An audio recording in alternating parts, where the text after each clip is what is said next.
जय श्री राम। आज शुभ दिवाली उस घटना के कारण मनाई जाती है जब अयोध्या के राजा दशरथ, जिनकी 3 रानियां थी, कौशल्या, सुमित्रा और कैकेयी, जब उनके पुत्र हुए राम, भरत, लक्ष्मण और शत्रुघ्न,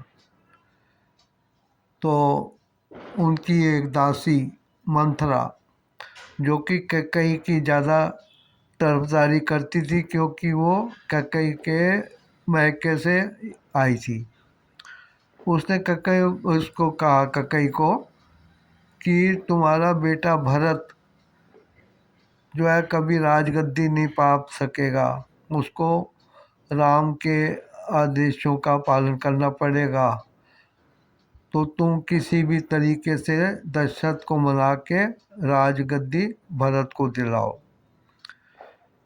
तब कैकेयी ने काफ़ी सोच समझने के बाद इस षड्यंत्र के कारण एक कोप भवन में खुद को बंद कर लिया। जब दशरथ महाराज उसको मनाने के लिए आए तो तब उन्होंने कहा कि एक बार आपने मुझे, जब मैंने आपके रथ के कील निकलने पर पहिए में अपनी उंगली से रथ को बचाया था, तो आपने मेरे को वादा किया था और मैंने कहा था वक्त आने पे मैं उस वचनों को, वरों को मांगूंगी। तो दशरथ ने कहा हाँ मुझे याद है, तो तुम मुझे बताए बिना इसको भवन में क्यों बैठ गई, तुमने पहले मेरे से बात करनी थी। उन्होंने कहा जो मैं वर मांगूंगी वो आप किसी भी हालत में मानोगे नहीं। तो दशरथ कहता नहीं, तुम मान के देखो, मैंने भी वचन दिया है, हमारे रघुकुल की रीत है कि हम वचनों का पालन करते हैं किसी भी हालत में। तब कैकेयी ने कहा कि राम को 14 वर्ष के वनवास में भेज दो और अपनी जो घोषणा आपने की है कि राजा अब राम को बनाएंगे उत्तराधिकारी, अब तुम घोषणा करो कि भरत राजा बनेगा। अपने वचन के कारण दशरथ को यह मानना पड़ा और राम को जब पता लगा कि ऐसा हुआ है तो वो वन जाने के लिए तैयार हो गए। सीता माता ने कहा कि मैं भी साथ चलूँगी।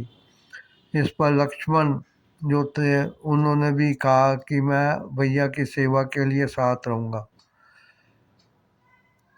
भरत अपने ननिहाल में थे, उनको पता लगा तो वो बड़े नाराज़ हुए और कैकेयी को बुरा भला कहा, राम को लेने के लिए गए। राम ने कहा कि नहीं, मैं वापस नहीं जाऊंगा, मैं अभी वचन से बंधा हुआ हूँ, हमारे रघुकुल की रीत है, प्राण जाए पर वचन न जाए।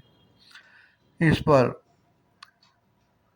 भरत ने कहा कि मैं राजगद्दी पे नहीं बैठ सकता, मुझे आप अपने खड़ाऊ ले दीजिए, इन्हीं को मैं सिंहासन पे रख के आपके प्रतिनिधि के रूप में शासन करूँगा। इसी बीच राक्षसों के साथ कई बार लड़ते लड़ते अचानक एक दिन एक साधु आया और राम जो थे वो मरीचि, जो कि सोने का हिरण बन के आया था, उसकी तलाश में निकल गए थे क्योंकि सीता जी ने कहा था कि मुझे ये हिरण चाहिए। वो मरीचि ने राम जी की आवाज़ में लक्ष्मण को आवाज़ दी तो सीता माता ने कहा कि राम की जान खतरे में, तुम जाओ। तब लक्ष्मण जी ने लक्ष्मण रेखा खींच के उसे सिद्ध किया और माता पार्वती को सीता जी को कहा कि इस लाइन से बाहर नहीं आना। लेकिन रावण साधु का वेश में आया और दान मांगने के लिए उसने सीता को कहा कि इस रेखा से बाहर आकर मुझे दान दो, और इस तरीके से उसने अपहरण कर लिया। बाद में हनुमान जी की मदद से राम जी ने लंका पे चढ़ाई की और सीता माता को वापस लाए। इसी उपलक्ष्य में दिवाली जैसा उत्सव मनाया गया, जो कि हम लोग मनाते हैं। धन्यवाद।